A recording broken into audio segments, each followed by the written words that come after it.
Hello दोस्तों, नमस्कार।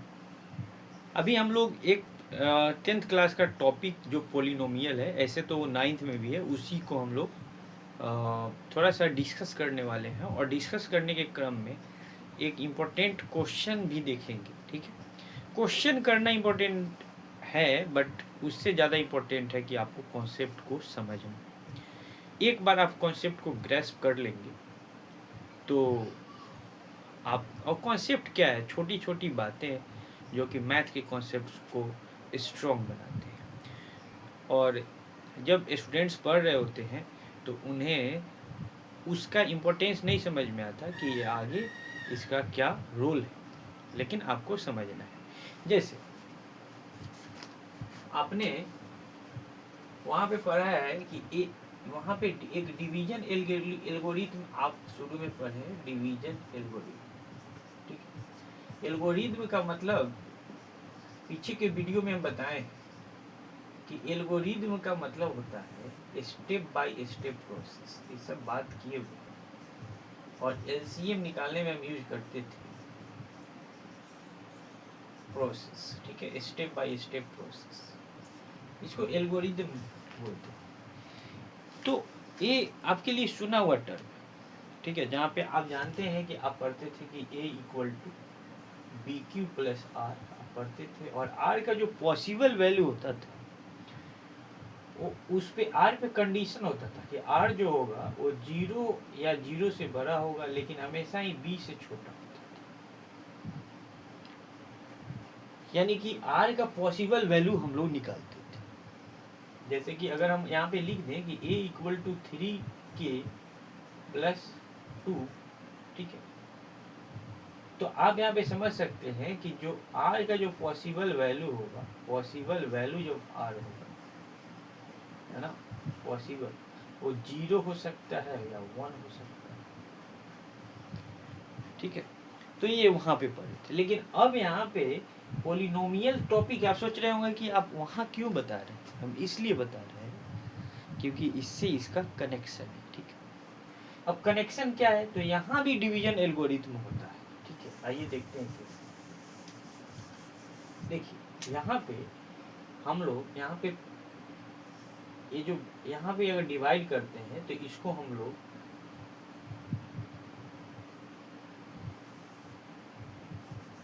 अगर किसी भी पोलिनोमियल को डिवाइड करते हैं तो इसका कुछ टर्मिनोलॉजी होती है। ठीक है, जैसे हम इसको क्यू एक्स बोलते हैं। ठीक है, इसको क्यू एक्स बोलते हैं। ठीक,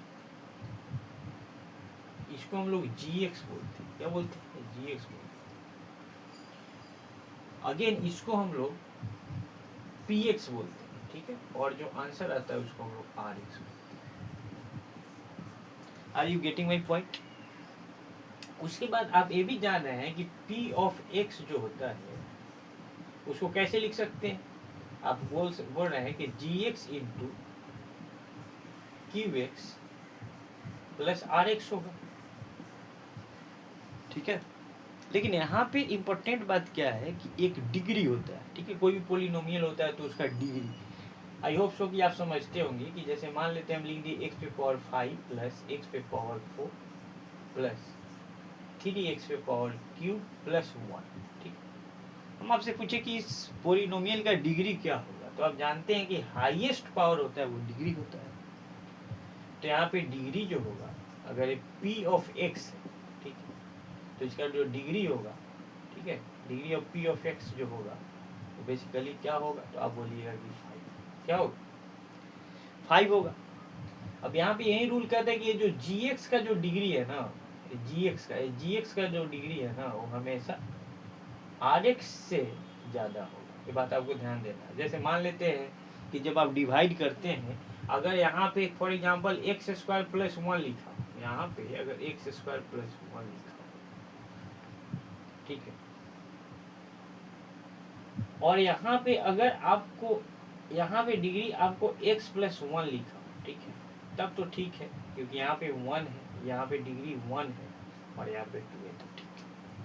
लेकिन कभी ऐसा सिचुएशन नहीं होगा कि इसके डिग्री को ये एक्सीड कर जाए। अगर इसके डिग्री से एक्सीड करेगा तब तक डिवाइड लगेगा। यानी कि जब भी आप डिवाइड करेंगे तो आपको क्या चीज़ देखना होता है कि gx के डिग्री से कभी भी ये कम ही रहेगा,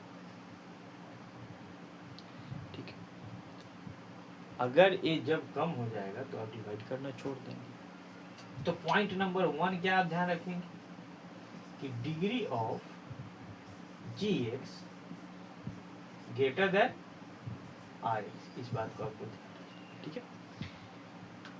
तो इस पे आपको ये बहुत इंपॉर्टेंट पॉइंट है, इस पे आपको क्वेश्चन देखने के लिए मिलता है। अब देखिए जैसे ये px का जो डिग्री होता है, सेकेंड पॉइंट भी जान लीजिए, ये जो px का डिग्री है ना, इसके डिग्री के सम पे डिपेंड करता है। यानी कि px का डिग्री, मान लेते हैं कि ये gx का डिग्री 1 है, ठीक है, और इसका डिग्री 1 है, तो दोनों के डिग्री को सम करेंगे तो इसका डिग्री 2 हो जाएगा। क्या हो जाएगा?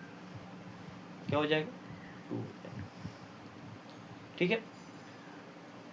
तो आप इसका बेसिक बातों का ध्यान रखेंगे। जैसे आपको एक एग्जाम्पल से हम समझाते हैं, बेटर समझ में आएगा, ठीक है।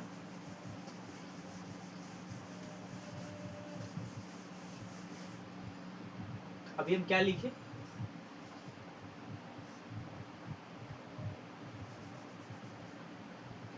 लिखे px equal to gx into qx plus, suppose करिए कि px का डिग्री qx के डिग्री के बराबर हो जाए। अगर एक कंडीशन दिया हुआ है कि आप ऐसे एग्जांपल दो जहाँ पे px का जो डिग्री है, ठीक है, वो इक्वल हो जाए किसके, डिग्री ऑफ qx। तो आप इसको कैसे समझ सकते, तो देखिए जैसे यहाँ पे बोला है कि इसका डिग्री सेम हो गया, मान लेते हैं कि इसका डिग्री 2 हो जाए, ठीक है, तो ए डिग्री कितना होना चाहिए, तो आप कहेंगे कि इसका सम, इसका अगर ये 2 हो जाए और इसका भी, तो इसका भी 2 लेना होगा। तो अगर ये भी 2 ये भी 2 है तो इसके डिग्री को 0 होना होगा, तभी ना 2 प्लस 0 2 के बराबर होगा। यानी कि हम ऐसा कोई एग्जांपल अगर हम ले लें कि जैसे हम यहाँ पे एग्जांपल अगर हम px का हमको लेना है, ठीक है, तो फॉर एग्जांपल हम ले लेते हैं x स्क्वायर प्लस 2, ठीक है, हम ऐसा ले लें। और जो यहाँ पे जो gx हम ले रहे हैं, ठीक है, gx हम gx को ले लेते हैं, चलिए इसको 3 कर लेते हैं, ठीक, और यहाँ पे हम gx को ले लेते हैं, हम 3 ले लेते हैं, सपोज करिए। अब इसको हम डिवाइड करते हैं, तो देखिए क्या, 3x स्क्वायर प्लस 1 है, यहाँ पे 3, सबसे हाईएस्ट कोफिशिएंट वाले को आप डिवाइड करते हैं, जैसे 3 से जैसे ही हम डिवाइड करेंगे तो यहाँ पे x स्क्वायर, यहाँ पे आप 3x स्क्वायर लिख दी, साइन चेंज कर ली, सब्सट्रैक्ट करेंगे तो यहाँ पे 1 बचेगा, क्या बचेगा, 1 बचेगा। अब समझ पाए? तो यहाँ पे कांस्टेंट पॉलिनोमियल है। अब यहाँ पे आप देखिए कि ये हमारे पास क्या है, rx है ना, हमको डिग्री ऑफ px देखना है, तो px हमारे पास यहाँ पे कितना है, डिग्री 2 है, ठीक है, और qx का कितना है, 2 है। तो आप देखिए यहाँ पे आप चेक करिए, लिख लेंगे डिग्री ऑफ px, तो डिग्री ऑफ px क्या हो जाएगा, ध्यान से देखिएगा, कॉन्सेप्ट इंपॉर्टेंट है। डिग्री ऑफ px क्या हो जाएगा, 2, देखिए 3x स्क्वायर प्लस 1 है तो इसका डिग्री 2, और डिग्री ऑफ qx कितना है, आप देख सकते हैं यहाँ भी 2। तो क्या आप मेरी बात समझ पाए? तो ये बहुत इंपॉर्टेंट कॉन्सेप्ट है, लेकिन जब आपको रियल नंबर पढ़ाया जाता है तो आप इस बात पे ध्यान बिल्कुल नहीं देते। क्यों नहीं देते हैं? क्योंकि आपको ऐसा लगने लगता है कि मैथमेटिक्स तो, या कोई भी पढ़ाई हो, कोई भी चीज़ एक प्रोसेस होता है। आप सिर्फ हम लोग किसी का रिजल्ट, बहुत सारे ढेरों एग्जाम्पल हैं जहाँ पे आपको केवल रिजल्ट दिखाया जाता है और उससे आप मोटिवेटेड हो जाते हैं। बट आपको एट द सेम टाइम ये भी समझना होगा कि process is more important than result. Result को लाने वाला क्या है, प्रोसेस है। तो आप जब मैथ पढ़ रहे हैं तो एक एक चीज़ों पे आपका फोकस होना चाहिए, बारीक चीज़ों पे उसका आप नोट्स बना लें, ठीक है।